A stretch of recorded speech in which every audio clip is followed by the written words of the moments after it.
Halo semuanya, kami dari kelompok 11 akan mempresentasikan video mengenai kesadaran hukum. Sebelumnya, izinkan kami memperkenalkan anggota kelompok kami.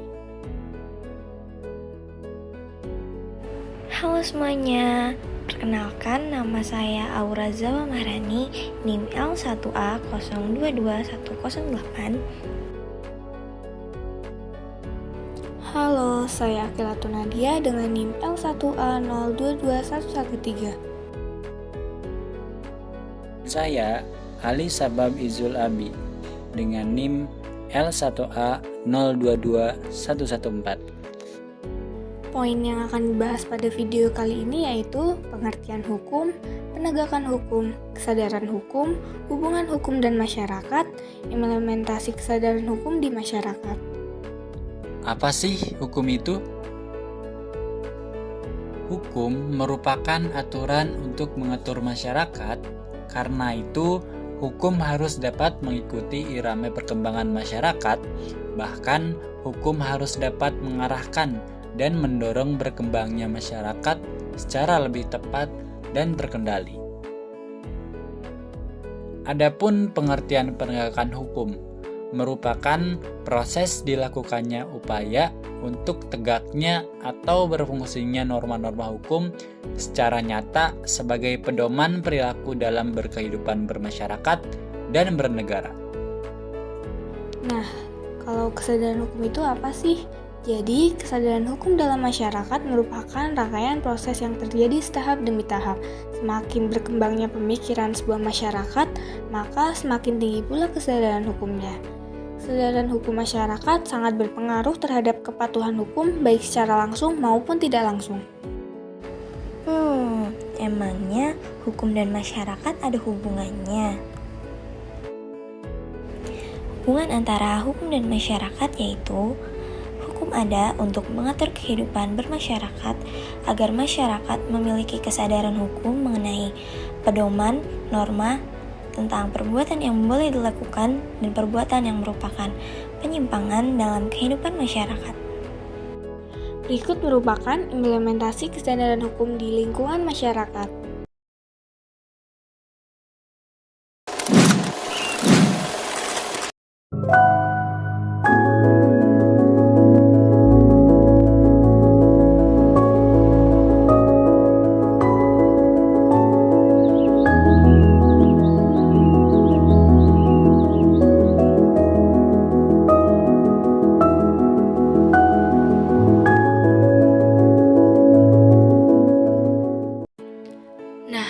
Apa yang bisa diambil dari video tersebut? Ya benar, bagaimana kita bisa menjalankan aturan? Aturan yang ada untuk menyadari akan kesadaran hukum yang ada di Indonesia. Yang pertama, menggunakan helm saat berkendara. Banyak orang-orang sekarang yang menyepelekan akan hal keselamatan dirinya dan melanggar aturan lalu lintas. Padahal itu sudah tercantum jelas akan aturan dan hukuman yang akan diterima.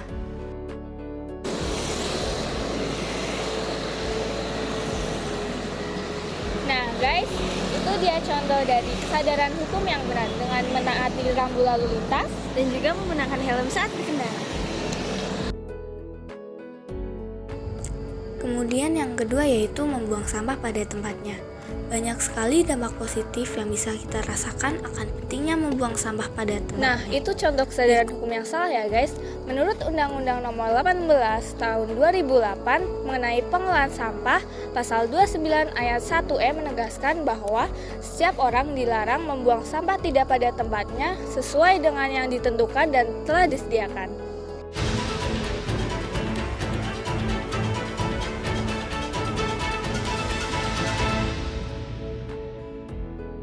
Jeffrey Nicole ditangkap Polres Metro Jakarta Selatan pada Senin lalu karena positif menggunakan narkoba dan menyimpan ganja sebesar 6,01 gram yang disimpan di lemari es di kediaman yang ada di Kemang. Polisi pun telah menetapkan Nia Ramadhani dan Ardi Bakri sebagai tersangka dalam kasus dugaan penyalahgunaan narkoba. Dapat dilihat dalam kasus tersebut bahwa pelaku merupakan contoh dari orang yang tidak memiliki kesadaran hukum.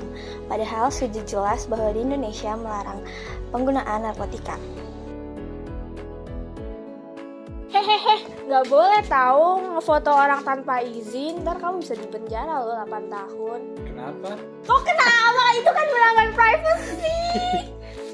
Itu termasuk bukan kesadaran hukum ya guys, karena itu melanggar undang-undang yang sudah tertulis mengenai pelanggaran privasi orang. Komisi Pemberantasan Korupsi masih mendalami hasil penggeledahan yang dilakukan di Kementerian Sosial untuk kasus korupsi Bansos. Mensos Tri Risma hari ini memastikan tak akan intervensi kasus yang terjadi sebelum ia menjabat. Saudara Kejaksaan Agung tetapkan anggota Komisi 1 DPR fraksi PDI Perjuangan Ismail Thomas sebagai tersangka kasus dugaan korupsi pertambangan PT Sendawar Jaya. Nah guys, itu bukan contoh kesadaran hukum yang baik ya. Karena setiap orang yang secara melawan hukum melakukan perbuatan memperkaya diri sendiri, orang lain, atau korporasi yang merugikan keuangan negara atau perekonomian negara, dipidana dengan pidana penjara seumur hidup atau pidana penjara paling singkat 2 tahun dan paling lama 20 tahun. Saudara, ada juga informasi dari polisi yang menangkap pelaku penganiayaan anak pengurus GP Ansor di Jakarta Selatan. Pelaku yang merupakan anak pejabat di Kementerian Keuangan ini sudah ditetapkan sebagai tersangka dan ditahan. Ayah Wayan Mirna, Darmawan Salihin, kembali mendatangi Direktorat Kriminal Umum Polda Metro Jaya. Kedatangan ayah Mirna untuk menanyakan perkembangan kasus kematian putrinya.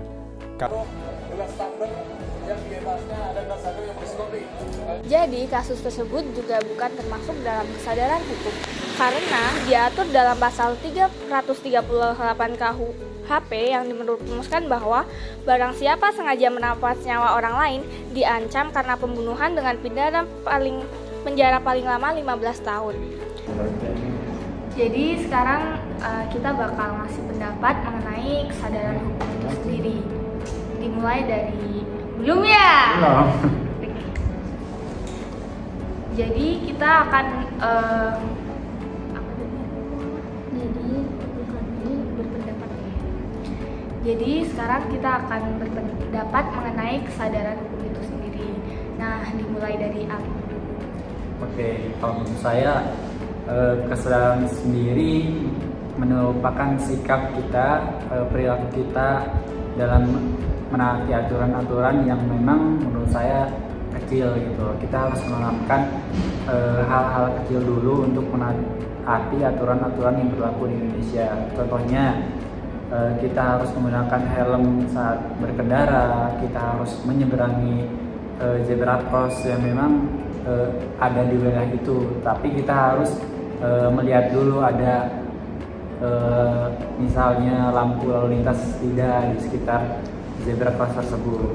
Di sini menerapkan nilai esensi yang memang dasar gitu untuk dipelajari. Ada dampak positif dan negatifnya untuk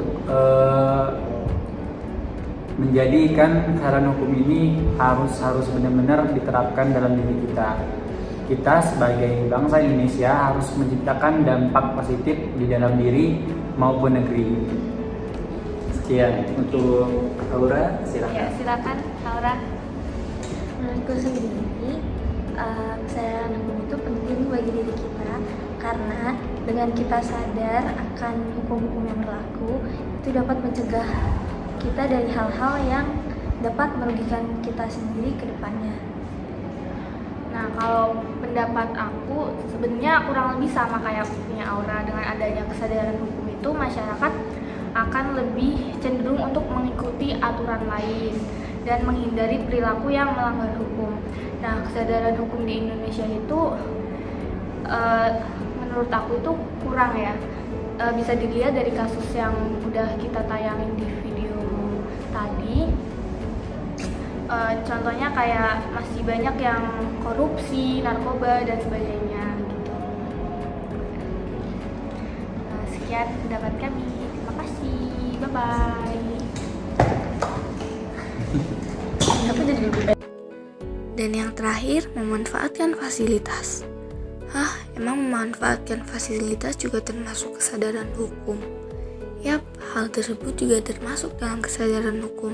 Salah satu contohnya yaitu dengan menyeberang melalui zebra cross. Itu merupakan salah satu bentuk kecil menerapkan aturan dan norma lalu lintas loh.